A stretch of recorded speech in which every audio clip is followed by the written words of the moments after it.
Morning, good morning, good morning. This is a day that the Lord has made. We shall rejoice and be glad in it. Good morning, everybody. This is Asia. Happy Friday. We made it. All right, y'all. So today we're actually going to be finishing up Proverbs. And I realized yesterday when I went back on the video, I said Psalms 30 and not Proverbs 30. So forgive me. So I'm sure today we're reading Proverbs 31. It is the last chapter in Proverbs, okay? It's not the last bit of wisdom, but it is the last bit of Proverbs, okay? Now, people see Proverbs 31 and they automatically think, oh, Proverbs 31 woman, Proverbs 31, 10 through 31. But did you know that this was actually the words of King Lemuel's mother? Right? So this was advice from a mother given to her son on how he was to choose his wife. So a lot of people say, oh, when they go to this scripture, oh yeah, this is about women. No, this is actually telling a man how to choose his wife and the characteristics of a good wife and what is going to be good for his life, right?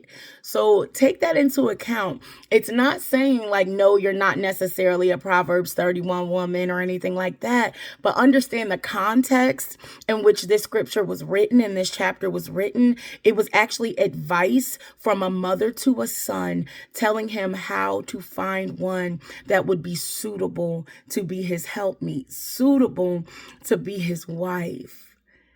Just in case y'all didn't know, because I thought that was profound. There's so many people, and growing up, you hear about Proverbs 31, right? Oh, I'm this, I'm that, I'm this, I'm that. I'm a Proverbs 31 woman. You see it in a lot of bios, you know, a bio like, hey, you know, I'm a Proverbs 31 woman, and it's just sitting in people's bios on their social media, right?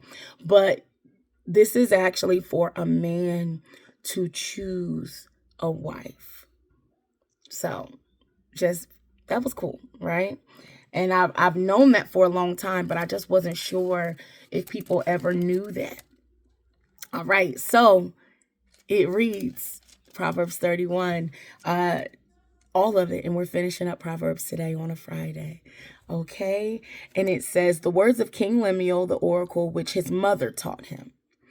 What, O my son, and what, O son of my womb, and what shall I advise you, O son of my vows? Do not give your generative strength to women, neither foreign wives and marriages of alliances, nor concubines, nor your ways to that which destroy kings. It is not for kings, O Lemuel. It is not for kings to drink wine, or for rulers to desire strong drink. Otherwise, they drink and forget the law and its decrees, and pervert the rights and justice of all the afflicted. Give strong drink as medicine to him who is ready to pass away, and wine to him whose life is bitter. Let him drink and forget his poverty, and no longer remember his trouble. Open your mouth for the mute, for the rights of all who are unfortunate and defenseless. Open your mouth, judge righteously, and administer justice for the afflicted and needy. An excellent woman, one who is spiritual, capable, intelligent, and virtuous. Who is he who can find her? Her value is more precious than jewels, and her worth is far above rubies or pearls. The heart of her husband trusts in her with secure confidence, and he will have no lack of gain. She comforts, encourages, and does him only good and not evil all the days of her life. She looks for wool and flax and works with willing hands in delight. She is like the merchant ships abounding with treasure. She brings her household's food from far away. She rises also while it is still night and gives food to her household and assigns tasks to her maids. She considers a field before she buys or accepts it, expanding her business prudently. With her profits, she plants fruitful vines in her vineyard. She equips herself with strength, spiritual, mental, and physical fitness for her God-given task, and makes her arms strong. She sees that her gain is good. Her lamp does not go out, but it burns continuously through the night. She is prepared for whatever lies ahead. She stretches out her hands to the distaff, and her hands hold the spindle as she spins wool into thread for clothing. She opens and extends her hand to the poor, and she reaches out her filled hands to the needy. She does not fear for the snow for her household, for all in her household are clothed in expensive scarlet wool. She makes her for herself coverlets, cushions, and rugs of tapestry. Her clothing is linen, pure and fine and purple. Her husband is known in the city's gates. When he sits among the elders of the land, she makes fine linen garments and sells them, and supplies sashes to the merchants. Strength and dignity are her clothing, and her position is strong and secure. And she smiles at the future, knowing that she and her family are prepared. She opens her mouth in skillful and godly wisdom, and teaches, and the teaching of kindness is on her tongue, giving counsel and instruction. She looks well to how things go in her household, and does not eat the bread of idleness. Her children rise up and call her blessed, happy, prosperous, to be admired.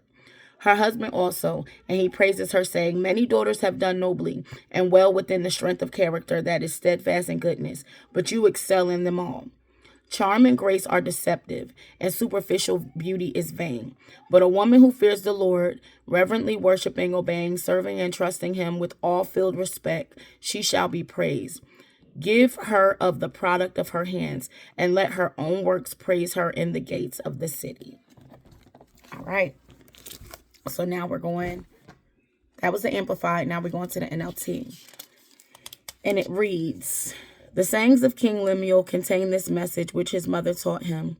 O my son, O son of my womb, O son of my vows, do not waste your strength on women, on those who ruin kings. It is not for kings, O Lemuel, to guzzle wine. Rulers should not crave alcohol, for if they drink, they may forget the law and not give justice to the oppressed. Alcohol is for the dying, and wine is for those in bitter distress. Let them drink to forget their poverty and remember their troubles no more. Speak up for those who cannot speak for themselves. Ensure justice for those being crushed. Yes, speak up for the poor and helpless and see that they get justice. Who can find a virtuous woman and capable wife? She is more precious than rubies. Her husband can trust her, and she will greatly enrich his life. She brings him good, not harm, all the days of her life. She finds wool and flax and busily spins it. She is like a merchant ship bringing her food from far off. She gets up before dawn to prepare breakfast for her household and plans the day's work for her servant girls. She goes to inspect the field and buys it. With her earnings, she plants a vineyard. She is energetic and strong and a hard worker. She makes sure her dealings are profitable. Her lamp burns late into the night. Her hands are busy spinning thread, her fingers twisting fiber. She extends a helping hand to the poor and opens her arms to the needy. She has no fear of winter for her household, for everyone has warm clothes. She makes her own bedspreads. She dresses in fine linen and purple gowns. Her husband is well known at the city gates, where he sits with the other civic leaders. She makes belted linen garments and sashes to sell to the merchants. She is clothed with strength and dignity, and she laughs without fear of the future. When she speaks, her words are wise, and she gives instructions to with kindness. She carefully watches everything in her household and suffers nothing from laziness. Her children stand and bless her. Her husband praises her. There are many virtuous and capable women in the world, but you surpass them all. Charm is deceptive, and beauty does not last, but a woman who fears the Lord will be greatly praised. Reward her for all she has done. Let her deeds publicly declare her praise.